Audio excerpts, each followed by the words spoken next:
Қайырлы күн баршаңызға. Бүгін ет асудағы әдісімен бөлісемін. Қазақтың ұлттық тағамы бешбармақ дайындаймын.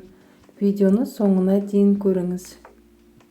Ең алдымен қазанға салқын су құямыз. Одан кейін етті саламыз. Мұнда менде жылқының жілігі, сиырдың етін салдым, қазы, кішкене қарта салдым. Етті жауып тұратындай етіп, үстіне тағы да салқын су құямыз. Бетін жауып, қайнағанын күтеміз.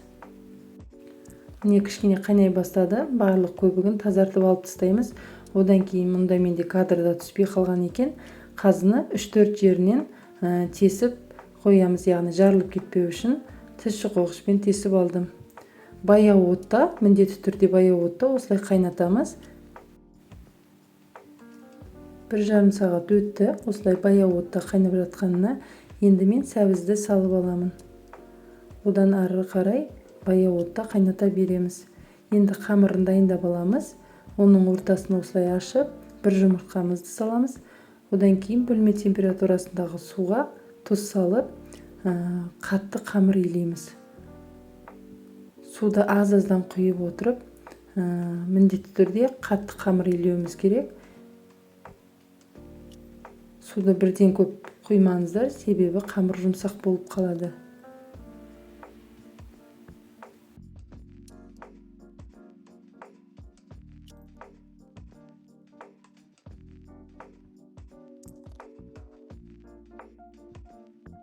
Қамырдың жақсы әдемі болып жайылуы осы илегенге де байланысты. Сондықтан міндетті түрде осы иін қандырып, үстелдің үстінде жақсылап илеп аламыз. Одан кейін ыдысымызға салып 15 минут тындырып қоямыз.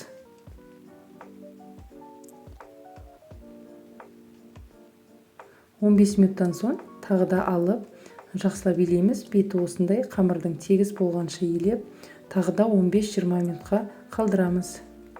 Сәбіздің қайнап жатқанына жарты сағат уақыт өтті. Енді картоптарымды салып аламын. Картопты 25-30 минуттай пісіреміз. Картоп піскенше біздің сәбізімізде бірге дайын болады. Қазанның қақпағын жауып, ары қарай баяу отта қайнатамыз. Енді жақсы тынған қамырымызды алып, жаямыз. Осылай кішкене ұн себелеп, жұдырығымен осылай тегістеп алдым. Одан кейін оқтаумен жаямын. Мен осы қамырды жұмыртқамен суға иледім. Кейде мен қамырды сорпаға илеймін. Яғни сорпаны ыдысымызға құйып, кішкене суытамын. Содан кейін бір жұмыртқа қосып, сорпаға илеймін. Өте дәмді болып шығады. Егер солай жасап көрмесеңіз, жасап көруіңізге кеңес беремін.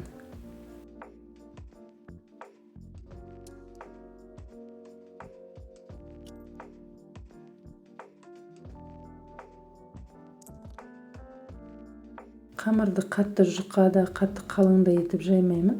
Яғни қатты жұқа болып кетсе, сорпада қайнатқанда езіліп кетуі мүмкін. Не осындай етіп, орташа етіп жайып аламын. Енді қайтадан оқтауға орап, пышақпен кесемін ортасынан. Содан соң 4-1 етіп кесіп аламын. Яғни жайма етіп кесемін. Қалауыңыз бойынша кей адамдар 4 бөлікке бөледі, немесе бүтіндей де салып жатады. Әркімнің өзінің әдісі бар дегендей. Барлығын кесіп, осылай тақтайға салып дайындап қоямын. Картоптың қайнағына жарты сағаттай болды.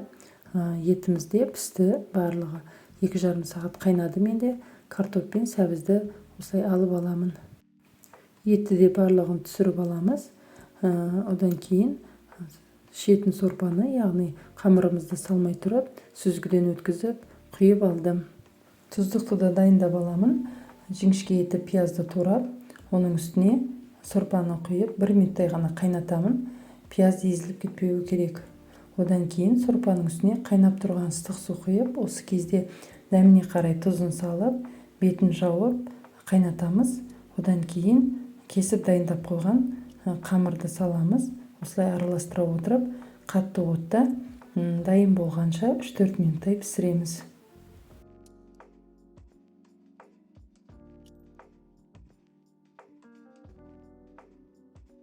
Қамыр дайын болғанша етті турап аламын. Немесе қамырдың үстіне осылай жілігімен ұсынсақ та болады. Қамырымыз пісті. Енді барлығын сүзіп, ыдысымызға салып аламыз. Көп қайнатудың қажеті жоқ. Піскеннен кейін бірден сүзіп алуымыз керек, себебі езіліп кетеді. Енді оның үстіне тұздықты құямыз. Одан кейін турап дайындап қойған етімізді саламыз. Картоп пен сәбізімізді осылай әдемі етіп қойып аламыз. Кей өңірлерде картоп пен сәбіз салынбайды, бірақ маған сорпаға піскен көкөністер қатты ұнайды. Сондықтан әр кезде осылай картоп пен сәбізді саламын. Ең бетіне осылай қазыларды қойып шықтым.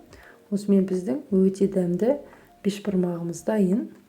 Видеоны соңына дейін қарағаныңызға көп рахмет. Каналға тіркеліп, лайк басып, төменге өз пікіріңізді жаза кетуді ұмытпаңыз.